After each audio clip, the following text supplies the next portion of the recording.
Good morning, Brian with Grand Roofing, doing a quick flyover with the drone of the job site this morning. Got here a little bit ago, got everything set up and going. We're tearing it down, getting ready to prep it, rip out the bad wood, the buckled wood, the rotten wood, pop all the nails, get it dried in, prepped, ready for some roofing. We're just gonna do a quick little pan over and fly over the area here real quick. It's a nice area, beautiful day. I probably won't have a chance to shoot the drone a little bit later due to the Canadian wildfire smoke pushing into the area. Currently, where I'm at, Western Howard County, we are above minimums, a 3-mile visibility for the drone, so perfectly good and legal. But they did say that it was going to be foggy or hazy with the smoke stuff today. So there's a job working on. Nothing too hard. One layer tear off, about 30 squares. So I'd say a 512 pitch. Not bad. 2-story out over the trailer there. So as we tear everything down, throwing it down into there. Quick little pointers on that. I used to be on some crews in the past in my 20 plus years of roofing. They would simply set the ground up, tear everything down, and say, well, get to work, ground guys. And I'm like, yeah, I'm working my way through this, if it's a corporate ladder, if you want to call that. No, those days have come, long gone. I've kept progressing and moving on. But there's some takeaways here when it comes to that kind of work. So if you're just setting the ground up and tearing everything down, you really risk smashing stuff. More importantly, the time wasted when you're trying to clean all that stuff up. It's just a really inefficient way of doing it. So most of the time you can back up, and I'd say most residential, you typically have a driveway to a garage, so you can usually get real close with it. Back a trailer in, which is super versatile if you're not using dump trailers compared to getting like roll-off hoppers, 20 yard, 30 yard, 40 yards, whatever. They're pretty big and hard to get in some tight areas. Most of the time you can back these right in. Still set the ground up, use tarps, sheets of wood, whatever, remove breakables, solar units, things like that, solar lights, things like that. And as you tear with pitchforks, you pick the trash up, you carry it right to the trailer. I'd show that, but we're already done with that phase for the most part. Throw it right down to the trailer. You really make the ground easy. You're efficient. The whole crew is working smoothly together. And then once that's done, you go prep by popping all the nails out using smaller, not pitchforks, but they've got really small, fine teeth. You'll pop the nails out, clean everything down, blow it down, fix the bad wood. Now, a tip, if you're going to have to replace wood, don't pop the nails in that. Replace the wood, pop them out first, because there's no sense in popping the nails if you're just going to yank the sheet. Then we have a guy or two go down and start cleaning up the tarps, get them off the ground before the sun gets to them and bakes them in the hot summer. Start running the magnet a little bit, and then the final cleanup will blow everything off, run the magnet again so it's clean. But it's so much more efficient to use gravity and have that trash fly right off into the trailer instead of to the ground, carrying it around, and then throwing it up into the trailer. So a couple of tips on that. Not a lot, nothing really special on here. I did do a quick short about the dryer duct lines just dumping out into the attic or the shower fans. So check that out if you haven't seen it. If it's up, should be up. Pretty cool little area here in Western Howard County. It's Wildcat right off in the distance there. Actually, let's take a quick little peek at the Wildcat. It's going to be right over the edge of the road here. Should be right in that little cluster of trees.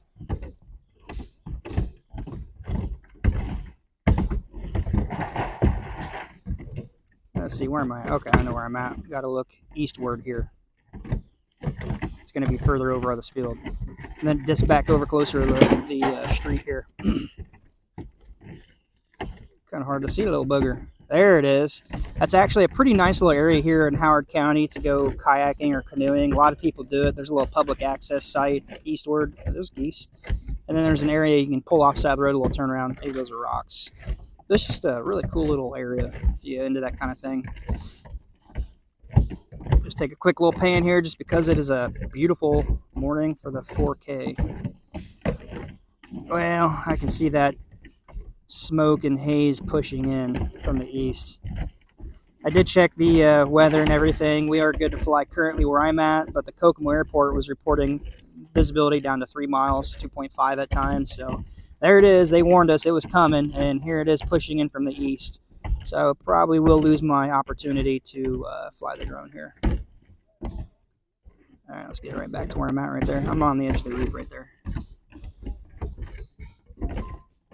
All right, I've got to get ready to get busy, start doing my inspections and estimates. I've got a backlog of that stuff. As I was doing dishes last night, I was listening to some YouTube stuff, and Dimitri Lipinski actually had a video out. He was talking about young construction and roofing, and marketing was a pretty important thing he was talking about. And I want to touch on that real quick from my personal experience.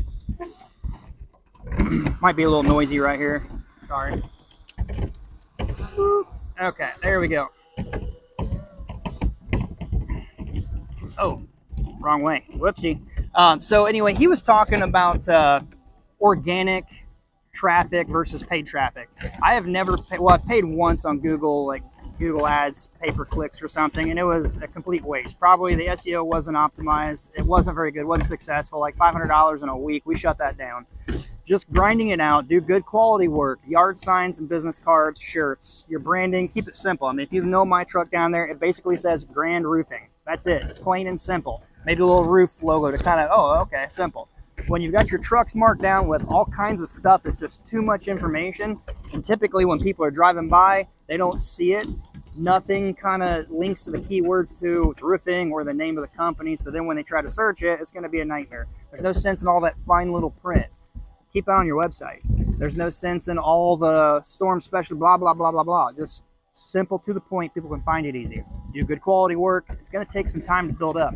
I would say over 90%, 95% of my work is all retail, all word of mouth. And it takes time, but in those times of years where, like earlier this year, there was no significant storms, you got all these storm restoration pros, they're begging for a storm. We've been staying pretty consistent right through the year just because of organic traffic, word of mouth, people seeing us, people telling their little friends and circle of influence. And it doesn't happen overnight.